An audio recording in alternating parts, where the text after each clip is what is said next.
మహాగణాధిపతయే నమః. శ్రీమాత్రే నమః. మాచిరాజు భక్తి ప్రేక్షకులందరికీ నమస్కారం.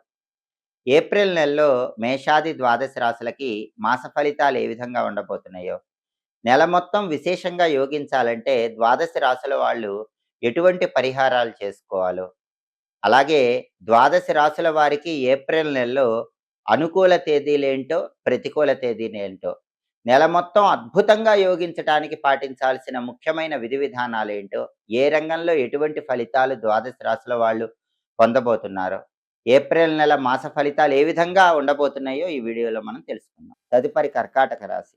కర్కాటక రాశి వాళ్ళకి ఏప్రిల్ నెలలో మాస ఫలితాలు పరిశీలిస్తే, ఏప్రిల్ నెలలో కర్కాటక రాశి వాళ్ళకి అన్ని రంగాల వారికి రాణింపు ఉంటుంది. చేస్తున్న ప్రతి పనిలో గుర్తింపు ఉంటుంది. నూతన కార్యక్రమాలకు శ్రీకారం చుడతారు. కొత్త కొత్త పనులు ప్రారంభించి వాటిల్లో విజయాలను అందుకోవటానికి చేసే ప్రయత్నాలు అనుకూలిస్తాయి. అలాగే వృత్తి వ్యాపారాలు చాలా బాగుంటాయి. ఉద్యోగ రంగంలో అనుకూలత ఉంటుంది. వ్యాపారంలో లాభాలు ఎక్కువ ఉంటాయి. అధికారులు అనుకూలంగా ఉంటారు. విద్యార్థులు మంచి జ్ఞాపక శక్తితో మంచి ర్యాంకులు తెచ్చుకోగలుగుతూ ఉంటారు. అలా ప్రతి రంగం వాళ్ళకి బాగుంటుంది. ఆదాయం బాగుంటుంది. ఆరోగ్య లాభం చేకూరుతుంది. అనారోగ్యాలు తొలగిపోతాయి. పరాక్రమంతో ప్రతి పనిని కూడా దిగ్విజయంగా పూర్తి చేయగలుగుతూ ఉంటారు. అలాగే బంధుమిత్రుల సహాయ సహకారాలు సంపూర్ణంగా లభిస్తాయి. సంతాన సౌఖ్యం ఉంటుంది. మీ పిల్లల వల్ల ఎటువంటి ఇబ్బందులు లేకుండా పిల్లలు కూడా వాళ్ళ పరిపూర్ణమైన సహాయ సహకారాలు కర్కాటక రాశి వాళ్ళకి అందించగలుగుతారు. అలాగే భార్యాభర్తల మధ్య కూడా మంచి అవగాహన ఉంటుంది. దాంపత్యంలో ఇంతకు ముందు ఏవైనా విభేదాభిప్రాయాలు ఉంటే ఆ విభేదాభిప్రాయాలన్నీ కూడా సమసిపోతాయి. దాంపత్య జీవితం చాలా అనుకూలంగా ఉంటుంది. అలాగే వివాహాది శుభ కార్యక్రమాలకు హాజరవుతారు. దానివల్ల ఉల్లాసంగా, ఉత్సాహంగా కాలాన్ని గడుపుతూ ఉంటారు. గృహంలో శుభ కార్యక్రమాలు చేస్తారు. శుభ కార్యక్రమాలు నిర్వహించడానికి అవసరమైన ధనాన్ని కూడా సముపార్జన చేయగలుగుతారు. అలాగే ఉద్యోగులకి పై అధికారుల వల్ల విశేషమైన లాభాలు కలిగే సూచనలు కూడా ఉన్నాయి. శత్రువుల మీద సంపూర్ణ ఆధిపత్యం, నూతన పరిచయాల వల్ల అద్భుతమైన ప్రయోజనాలు, ఇవన్నీ కూడా కర్కాటక రాశి వాళ్ళు పొందగలుగుతారు. మొత్తం మీద చూస్తే కర్కాటక రాశి వాళ్ళకి ఏప్రిల్ నెల ఒక అద్భుతమైనటువంటి ఫలితాన్ని ఇస్తుందని చెప్పటంలో ఏమాత్రం సందేహం లేదు. ఏప్రిల్ నెలలో కర్కాటక రాశి వాళ్ళకి కలిసి వచ్చే తేదీలు 1, 8, 9, 11, 18, 19, 20, 24, 28 ఈ అనుకూల తేదీల్లో ముఖ్యమైన పనులు చేసుకోండి.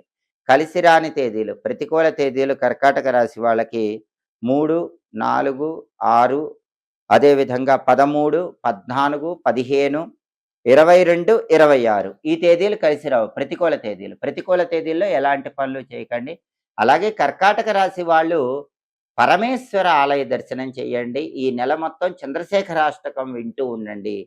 చంద్రశేఖరాష్టకం చదవండి. చంద్రశేఖరాష్టకం చదవలేని వాళ్ళు ఓం చంద్రశేఖరాయ నమః అనే మంత్రాన్ని ఎప్పుడు మనసులో స్మరించుకోవటం, లేదా చంద్రశేఖర చంద్రశేఖర చంద్రశేఖర పాహిమాం, చంద్రశేఖర చంద్రశేఖర చంద్రశేఖర రక్షమాం అంటూ మనస్సులో ఎల్లవేళలా చంద్రశేఖర నామం చదువుకున్నట్లయితే ఇంకా అద్భుతమైనటువంటి ఫలితాలు అందిపుచ్చుకోవచ్చు.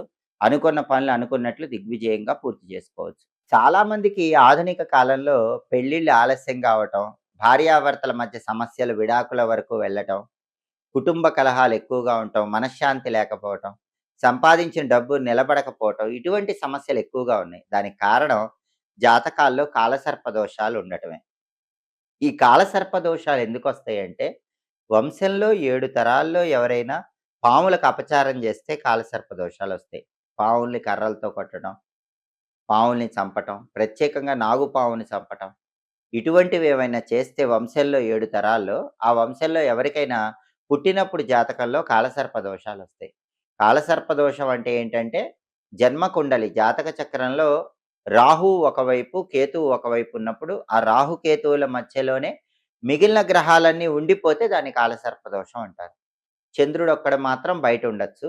మిగిలిన గ్రహాలన్నీ కూడా రాహుకేతువుల మధ్య ఉంటే కాలసర్ప దోషం అంటారు. ఈ కాలసర్ప దోషాలు ఉన్నప్పుడు అనేక రకాలైన సమస్యలు జీవితంలో ఉంటాయి. అయితే ఇవి పోగొట్టుకోవాలంటే ఏం చేయాలంటే, చాలా సులభమైనటువంటి మార్గం ఏంటంటే 43 రోజుల పాటు జమ్మి చెట్టును పూజించడం. జమ్మి చెట్టును ఎవరైతే 43 రోజులు పూజించి, అంటే రోజు జమ్మి చెట్టు దగ్గరకు వెళ్ళి జమ్మి చెట్టు దగ్గర దీపం పెట్టుకొని నువ్వుల నూనెతో జమ్మి చెట్టుకు ఒక 21 ప్రదక్షిణలు గాని, 11 ప్రదక్షిణలు గాని చేయటం చేస్తే 43 రోజులు పూర్తయిన తర్వాత 44 రోజు జమ్మి చెట్టు దగ్గర దీపం పెట్టాక, అక్కడ చుట్టుపక్కల ఎవరికైనా సరే గోధుమ పిండితో చేసిన పదార్థాలు మీ చేత్తో కొంతమందికి పంచిపెడితే కాలసర్ప దోష తీవ్రత తగ్గుతుంది. అలాగే కాలసర్ప దోషాలు సంపూర్ణంగా పోగొట్టుకోవాలంటే ఎవరైనా సరే విజయవాడ దగ్గర మోపిదేవి సుబ్రహ్మణ్య క్షేత్రంలో ఒకసారి కాలసర్ప దోష నివారణ పూజ చేయించుకోవాలి. లేదా కుక్కే సుబ్రహ్మణ్య క్షేత్రంలో ఆశ్లేష బలి పూజ చేయించుకోవాలి. ఈ రెండిట్లో ఏ పూజ చేయించుకున్నా కాలసర్ప దోషం నుంచి సులభంగా బయటపడొచ్చు. అదిచ్చే ఇబ్బందులను అధిగమించవచ్చు. అయితే ఆ పూజలు చేసుకోలేని వాళ్ళు సులభంగా కాలసర్ప దోషం నుంచి బయటపడాలంటే ఓం అస్థికమాతాయై నమః, ఓం జరత్కారు ప్రియాయై నమః. ఈ 2 మంత్రాలు రోజు ఉదయం స్నానం చేశాక 21 సార్లు చదువుకోండి. ఎందుకంటే మానసాదేవి గురించి సామవేదంలో చెప్పారు. మానసాదేవికి కాలసర్ప దోషాలు పోగొట్టే శక్తి ఉంటుంది. సమస్త సర్పాలకు ఆవిడ అధిదేవత.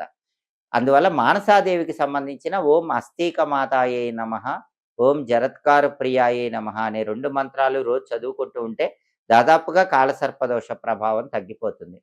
అలాగే కాలసర్ప దోషాలన్నీ పోగొట్టుకోవాలంటే పరమేశ్వరుడికి ఒకసారి నాగాభరణం చేయించి దేవాలయంలో సమర్పించండి. రాగి లేదా ఇత్తడి లేదా పంచలోహాలతో ఒక సర్పం పడగ లాంటి దాన్ని చేయించి శివాలయంలో ఈశ్వరుడికి సమర్పిస్తే చాలా మంచిది. సంపూర్ణంగా కాలసర్ప దోషాల నుంచి బయటపడొచ్చు. అలాగే కాలసర్ప దోషాలేవి దరిచేరకుండా ఉండాలంటే వీలైనప్పుడల్లా మంగళవారం పూట జంటనాగుల విగ్రహాలకు పాలు పోయటం, ఆ విగ్రహాల తోకల దగ్గర తమలపాకులో బెల్లం ముక్క నైవేద్యం పెట్టి ప్రదక్షిణలు చేయటం, ఇటువంటివి చేస్తే కూడా కాలసర్ప దోషాలు తగ్గిపోతాయి. పరమేశ్వరుడు సర్పాలనే ఆభరణాల్లాగా ధరిస్తాడు. అటువంటి పరమేశ్వరుడికి తేనెతో అభిషేకం తరచుగా చేస్తూ ఉంటే కూడా కాలసర్ప దోషాలన్నీ తొలగిపోతాయి. పరమశివుడికి తేనెతో అభిషేకం చేసుకోవటం, దాంతో పాటుగా సోమవారం రాహుకాలంలో శివాలయ ప్రాంగణంలో దీపాలు వెలిగించడం ద్వారా కూడా కాలసర్ప దోష తీవ్రతను తగ్గింపజేసుకోవచ్చు. సోమవారం ఉదయం పూట 7:30-9 గంటల మధ్య ప్రాంతంలో రాహుకాలం ఉన్న సమయంలో శివాలయ ప్రాంగణంలో నిమ్మ దీపాలు వెలిగించుకోండి. దానివల్ల కాలసర్ప దోషాలన్నీ అధిగమించి విశేషమైనటువంటి శుభ ఫలితాలను సిద్ధింపజేసుకోవచ్చు. అలాగే అన్ని రకాలైనటువంటి కాలసర్ప దోషాలను తొలగింపజేసుకోవటానికి సుబ్రహ్మణ్యేశ్వర స్వామి ఆలయానికి వెళ్ళి 41 రోజుల పాటు సుబ్రహ్మణ్య ఆలయంలో ప్రతిరోజు వీలైనన్ని ప్రదక్షిణలు చేయండి. దానివల్ల కూడా సంపూర్ణంగా కాలసర్ప దోషాలు తొలగింపజేసుకోవచ్చు. ఈ పరిహారాల్లో ఏ పరిహారం చేసుకున్నా కూడా జాతక చక్రంలో మీరు పుట్టినప్పుడు ఉన్న కాలసర్ప దోషాల తీవ్రతను తగ్గింపజేసుకొని సమస్త శుభ ఫలితాలను సిద్ధింపజేసుకోవచ్చు. అలాగే ఎప్పటికప్పుడు జ్యోతిష శాస్త్రపరంగా దినఫలాలు, మాస ఫలాలు, 10 రోజుల ఫలితాలు, సంవత్సర ఫలితాలు, ఖగోళంలో గ్రహాల సంచారంలో మార్పును బట్టి ఫలితాలు ఇవన్నీ తెలుసుకోవాలంటే మాచిరాజ్ భక్తి ఛానల్ తప్పకుండా చూడండి. మా వీడియోస్ మీకు నచ్చినట్లయితే మా ఛానల్ లైక్ చేయండి, కామెంట్ చేయండి. మా ఛానల్ వీడియోస్ 10 మంది మిత్రులకు షేర్ చేయండి. మా ఛానల్ సబ్స్క్రైబ్ చేసుకోండి.